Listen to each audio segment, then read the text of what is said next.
Well, thanks so much for your continued support of Indie Business Live. We're loving all of the feedback from you fantastic businesses and the people who work with them all throughout the UK. We've heard from plumbers today, we've heard from cafes.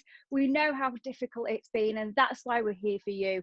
Don't forget the hashtags are Indie Business Love, because it's near Valentine's Day, of course, and Indie Business Live. Now, it brings me great pleasure to hand over once again to an awesome professional, an author of great standing, a presenter that you'll know from so many TV shows, but most of all, someone else who's got indie business right at heart. And it's also quite nice to be with a fellow economist for once. Ladies and gentlemen, I'm going to hand you over to the wonderful Miss Konnie Hook. Thanks, Konnie. Thank you, and hello everyone, and welcome to Indie Business Live, the UK's leading celebration of independent business. I'm Konnie Hook, and as we all know, it's a celebration of independent and small businesses. We're going to be showing our support and our appreciation for the UK's 5.8 million small businesses. There's a lot of them out there. We've got a fab lineup of small business superstars and famous faces, and I'm going to be meeting the founders of a brand new business called Lockdown Presents. It was founded just last year in the midst of the pandemic, and it provides a platform for professional musicians and performers to offer live concerts for people at home. What a brilliant idea. Plus, there's a donation made to charity from every performance fee. I'm going to be speaking to Simone and Stefan from Lockdown Presents in just moments from now, and we're also live across multiple platforms today, don't forget. So please do give us a shout out if you can, and don't forget to celebrate your favorite small businesses by tagging them using the hashtag Indie Business Love, or simply Indie Business Live, only one letter difference in the two, Indie Business Love or Indie Business Live. And the website is www.indiebusiness.live. And as well, there's a fantastic directory of small businesses that you can support there. And you can find a small business resource centre of tips and advice on everything from finances to mental well-being. Very important. So if you are a small business owner, do not be shy in celebrating your business. Please do say hi using the hashtags, and we'll of course make sure that we reshare your posts. And you can find us on social media at Twitter, where it's at indie_biz_live. That's on Twitter at indie_biz, BIZ_live. Then on Instagram, indie_business_live. That's indie_business_live. And if you'd rather do a bit of Facebooking instead of Twitter or Instagram, or maybe you'd like to do all three, we are also there, and we're linked in at Indie Business Live. So there you go. You've got all the links and addresses to go through to. So get on social media and get tagging and get commenting and get saying hello. But right now it's time to skip to the big interview with Lockdown Presents. Now this is pretty exciting stuff, because our next guests have created something absolutely unique. It's very clever and it's brilliant. Basically, their business Lockdown Presents brings the gift of live music to hundreds of UK homes and care homes as well. So please give it up at home or wherever you are watching. Bring the house down with a really warm welcome for Indie Business Live heroes Simone Girardot and Stefan Hoyemsvoll of Lockdown Presents. Hello guys, hello to the both of you. How are you doing? Hey Connie, we're very well, hello, thanks. Hello, great to have you with us, and thanks so much for joining Indie Business Live today. We're very much looking forward to hearing your story, because this is such an infantile, brand new business, and it's a brilliant concept in these times when obviously people are all socially distancing. We can't go to live venues, we can't watch gigs, we can't see all the stuff that we loved to be entertained by. So let's rewind right to the beginning, Simone, and let's talk about the reason behind you both starting this business up. And it's a pretty touching story, I have to say. So it all stemmed, if I'm not mistaken, from you wanting to make sure your grandmother Mags could still enjoy her 83rd birthday, which was last year, while she was shielding. So tell us a little bit about that. Yeah, so actually we didn't plan to start a business at this point. It was Mags's 80th birthday right in the middle of lockdown in April. And of course, we couldn't post anything because the post was overwhelmed, and we wanted to do something special for her. And she's always loved music, especially classical music. And a good friend of mine from school is a professional cellist and had literally just had all of her work cancelled. At that point, I think some people were thinking lockdown might only last for a couple of months, but the musicians had already had their work cancelled through to the end of the year. So we'd sort of seen that impact. And so I just asked Abby if she would join our family Zoom call on Mags's birthday and play some of her favourite composers. And so Abby joined on the day and sort of gave this, she's very charming anyway, so she gave this lovely introduction, and she sort of made Mags feel really special. And the whole family, I think we had about 15 of us on the Zoom call. Everyone enjoyed it. My brother was up and dancing with his girlfriend. And everyone just absolutely loved it. And so afterwards, yeah, we sort of thought, oh, that actually worked surprisingly well. You sort of felt like you were at a concert all together. It was, really nice. So brilliant. So basically, essentially, you did have your own mini private bespoke concert tailored just for Mags. Yeah, yeah. I mean, how cool is that? You know, that's the sort of thing out of lockdown that people wouldn't get or think to do. So to be able to sort of put that spin and that silver lining on lockdown and get something so bespoke and unique is such a brilliant idea. So tell us, Stefan, when did you realise that, you know, you guys were onto something which could go way beyond organising a one-off concert for Mags? When did you think, hey, hang on a sec, I think we've stumbled upon something here? Okay, I think it was just after the gig. We were just looking at each other, just dead chuffed with how well it had gone. It was a surprise for a start. And the cog started whirring. I basically immediately went and looked to see if this existed, the concept of being able to book a musician to join your Zoom. Was already being done by someone. It wasn't. So I demanded that someone go and join me on like a walk and talk, and pretty much started working on the website the very next day. Wow, that quickly.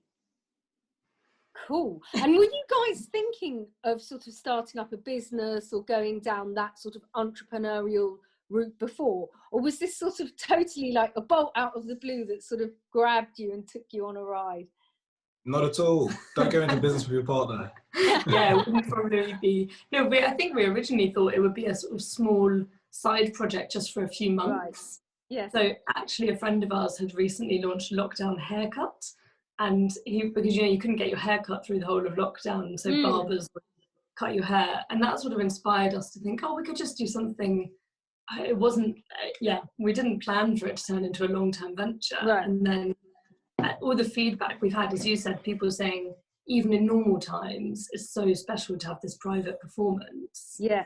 We actually just had so much amazing feedback that we've kind of decided now that it really is something that's well worth continuing because it's something so unique. Definitely. Can I just ask, as a sideline question, how does lockdown haircut operate? Because you need to be there in person, surely. Is it someone tutoring you to cut someone else's hair, essentially? Exactly. So it's a barber. I mean, I'm not sure how good the results of the haircuts were. I think it was more about getting a job done. A barber sort of talking you through shearing your own head. I would say that lockdown concerts work much better.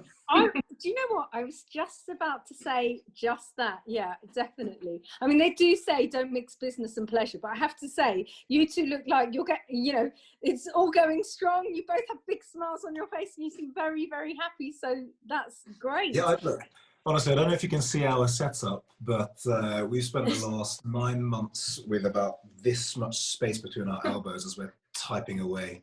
I can hear someone doing a conference calls right in my ear. And it somehow still works. Yeah, well, you know, we're all socially distant, so why not get up close and personal to do the antithesis of just that. So you offer virtual concerts which anyone can book through your websites as gifts or pick-me-ups for friends and relatives they might not be able to see. Is that the extent of it, or are there other sort of can, I don't know, whole businesses? Can you do corporate events and all sorts? Yeah, so we cater to quite a wide range. We've done just a shed load of different gigs. The most recent one was the 100th that we did, and that was only 2 days ago. We've had corporate bookings. Like a favourite there amongst corporate tends to be doing like a quiz, style musical quiz with all of the employees for stand-ups, that kind of stuff. But we've had cancelled weddings where you've got a bit of a musical get-together instead. Yeah. What kind of other? Yeah, we've done like hen do's, baby showers. Virtual baby showers. That's a fun one. Wow. But there are a lot, like, it's not that we do so many that are shielding, it's that those stories are the ones that resonate or really stick. Yes. I mean, like, there's one particular story that I can't, like, I can't share it without kind of tearing up, because we got an inquiry for an opera gig, in this case, with one of our performers, a guy called Elgin, really charming Welsh tenor. And it was, my mum has had a bit of a health scare. Would you mind doing a 45-minute gig? And we didn't think much of it. Elgin was like, oh, 45 minutes is quite a long time. But so it's like, well, don't worry about it. There's also a strong component of talking and interaction, right? So it's not 45 minutes of just straight singing. And then the gig goes ahead, and then we get a bit of feedback afterwards. And the daughter that had booked this gig, she said, that was so lovely. I was a bit nervous about booking in the first place. But in actual fact, seeing an opera gig is something that was on my mum's bucket list, and she's recently received a terminal diagnosis. And then got the feedback from Elgin afterwards, and super poignant, really touching stuff. And it's not at all what I thought we would be doing when we first set up Lockdown Presents, helping people tick off stuff on their bucket list, or getting people to connect with people who are on in a very dire situation. Yeah. Oh my goodness. The full gamut. Yeah, look, like, the baby showers would be at the opposite end of that spectrum, and they're equally giving and fun. Yeah. Absolutely. Yeah. And you know, you're absolutely right. That is sort of a very sad and teary but poignant story. And you know, altruism is quite at the heart of what you do as well, because not only are you benefiting people that are heavily shielding or locked down or throwing a lovely event for a family member, but you also donate a proportion of concert fees to charities as well, which is amazing. How important is that to both of you, and how did that come about? So it was mainly because at the start of lockdown, we could see people all around us being really badly impacted by the pandemic. And we were both lucky enough that our work was still busy. We still had sort of all our paid income. So we really wanted to make sure we did something that gave back. And we'd heard, my mum is an oncologist, so does a lot of work in cancer. We'd heard that charity income was massively down because, you know, the marathon had been cancelled and all these big fundraising events. Yeah. So we thought, okay, well, let's at least create a model where we can then be raising some money for charity.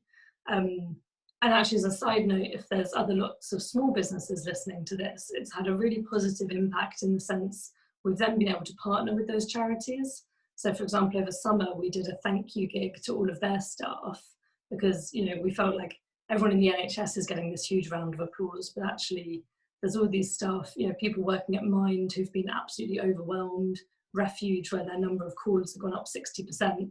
So we did these sort of big thank you gigs for all the staff as well. And that sort of helped us get the word out in a good way, and also made us feel like we've done something for the charities. So it's worked out as a great partnership because we can use those charities as well to get the word out about what we're doing. Absolutely. It's a win-win, a mutual symbiosis. That's great. So we're told that in the UK, the music industry could actually halve in size due to the pandemic and the lack of live events. But for the musicians you work with, being able to deliver the virtual events must be so vital to keep them going, both professionally and personally. You know, what sort of feedback have you been getting from the performers that you work with? So we actually did a end of year review the end of 2020. And there were 3 themes that emerged. So money was one, for obvious reasons. But the other one, or the other 2, first, having a reason to perform. That was really strong, really consistent message that we got. So professionally and personally, that's something that had a huge amount of importance. But the one that wasn't so obvious, that kind of got us a bit excited, is we asked the musicians whether or not they wanted us to carry on Lockdown Presents after lockdown restrictions ease, and overwhelmingly the answer there was a positive yes, because this is like a different kind of performance to what they're used to. So all of our performers are by and large professional musicians that are used to being on the stage in the West End, but for the first time in a long time, they're now performing to people who they can see the whites of their eyes, sort of thing, get that live feedback, have a conversation afterwards, just a lot more human interaction to it, rather than just pure sort of faceless audience. So a very different vibe. Really different vibe. And, you know, obviously your business thrives on you having sort of different musicians. Someone might want something operatic, someone might want jazz, someone might want classical. How did you sort of get your stable of talent together? The majority of musicians that we have on the platform at the moment come through the existing musicians network, right? So you'll see that we have a very large representation of musicians from the, what is it? There's opera and classical in the beginning, because a lot of them came through the network, and then sort of as we've gotten the word out and said, you know, we're looking for more different types of music. We've been trying to get sea shanties, but we haven't managed to get anyone from the sea shanties on board yet. Maybe after this, fingers crossed. Anyone watching out there, spread the word and get in touch. That's what it's all about, though, which is what Indie Business Live is all about: networking, making sure you get the right connections and spreading the word. Well, guys, I mean, you are doing such a fantastic job bringing people together virtually, giving them a fantastic professional live concert from the comfort of their home, from their sofa, from their living room, or even their care home. And also you're helping musicians survive in the process. It's very, very difficult times to make a living. Plus, added bonus, raising money for some fantastic UK charities. It's a really impressive business model, and it's been a real pleasure learning about Lockdown Presents. So on behalf of Indie Business Live, I want to wish you and everyone else working in the live entertainment sector the very, very best. And we can't wait till we can have live entertainment again. But I think this is a business that will thrive anyway, even post that, because families are all in different countries and different locations. People can't always get together. So this is a really good business that is here for the good and the long haul. So Lockdown Presents is there. If you want a gig, make sure that you get in touch virtually, bringing joy of live entertainment into your living room. Thank you so much, Simone and Stefan, for joining us today at Indie Business Live. Cheers, guys. Thank you for having us so much, Connie. If you ever do want to have a gig for yourself and you want to see a musician with the best seats in the house, then head over to lockdownpresents.com and you'll find us there. And repeat that for everyone again, because I think I interrupted slightly. No worries. That's lockdownpresents.com. Okay, you heard it here. Lockdownpresents.com. Thanks so much, gang. Thank you. All the best.